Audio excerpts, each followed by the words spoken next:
محترم ناظرین، یہ جناب عاقل غیر مقلد صاحب ہیں جو ہمیشہ علماء دیوبند کے خلاف ویڈیوز بناتے ہیں اور ان کو تنقید کا نشانہ بناتے ہیں،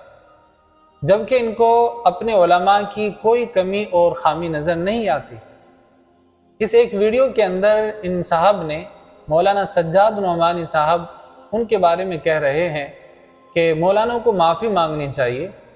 کیونکہ مولانا سجاد صاحب فرما رہے ہیں کہ غیر مقلدین کو سعودی حکومت کی حمایت حاصل ہے، وہ ان کی مدد کر رہے ہیں۔ اس بات کے اوپر مولانا سجاد صاحب کو سعودی حکومت سے معافی مانگنی چاہیے۔ حقیقت کا انکار نہیں کیا جا سکتا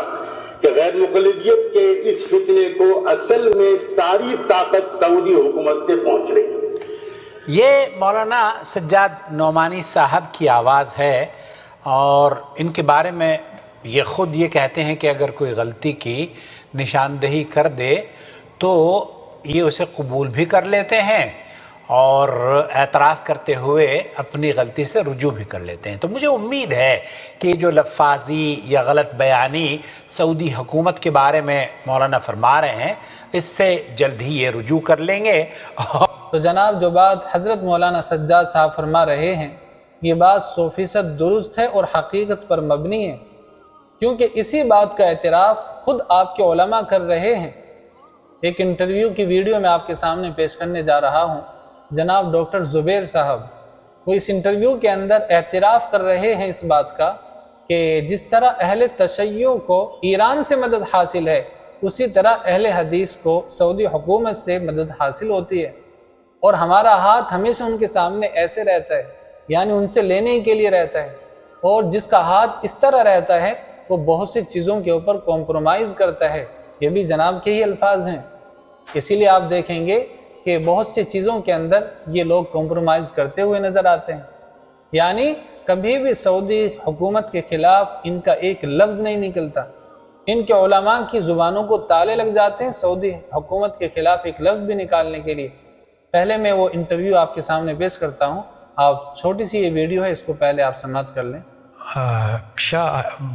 آئے ہیں، اپنا کوئی ملک تھے، وہ آئے ہیں تو سارے علماء ان کے وہ اعزاز میں کھڑے ہو گئے، تو کہتے ہیں ہم دونوں بیٹھے رہے، ہم دونوں پاکستانی تھے۔ کہتے وہ قریبی جو تھے نا ہمارے وہ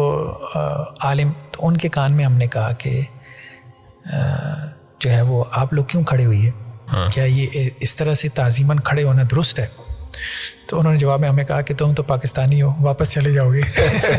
ہم نے یہاں ہی رہنا ہے۔ تو کہنے کا مقصد یہ بہت سے لوگ سٹینڈ لیتے ہیں، بہت سے لوگ آپ کو مل جائیں گے جو سٹینڈ بھی لیتے ہیں، اور ان کے سٹینڈ لینے سے فرق پڑتا ہے۔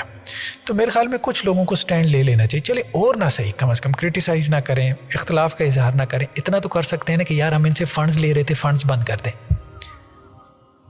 یہ سارا منہج دیکھنے کے بعد آپ اتنا تو اختلاف کا اظہار کر سکتے ہیں کہ ان سے فنڈز لینا بند کر دیں۔ اب آپ جاتے ہیں اور جا کے ان سے فنڈز بھی لیتے ہیں، دیکھیں جہاں آپ کا ہاتھ یہ ہوتا ہے نا، وہاں پہ آپ کو کمپرومائز کرنا پڑتا ہے، وہاں آپ کو کمپرومائز کرنا پڑتا ہے۔ جو لینے والا نہیں ہے نا، وہ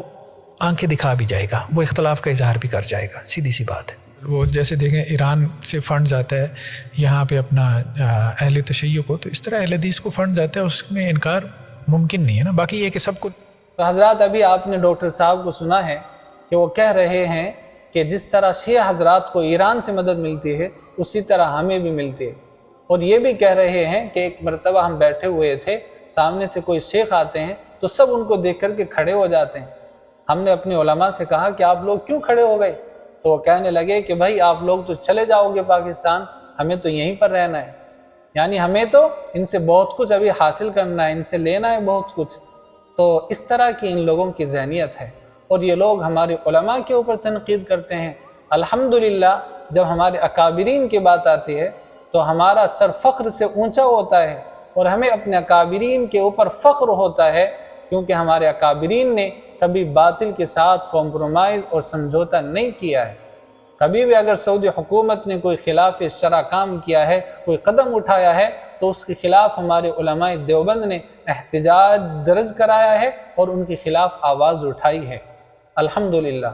بہرحال میری دعا ہے اللہ تعالیٰ کے دربار میں کہ اللہ تعالیٰ ہم سب کو حق کہنے کی توفیق مرحمت فرمائے۔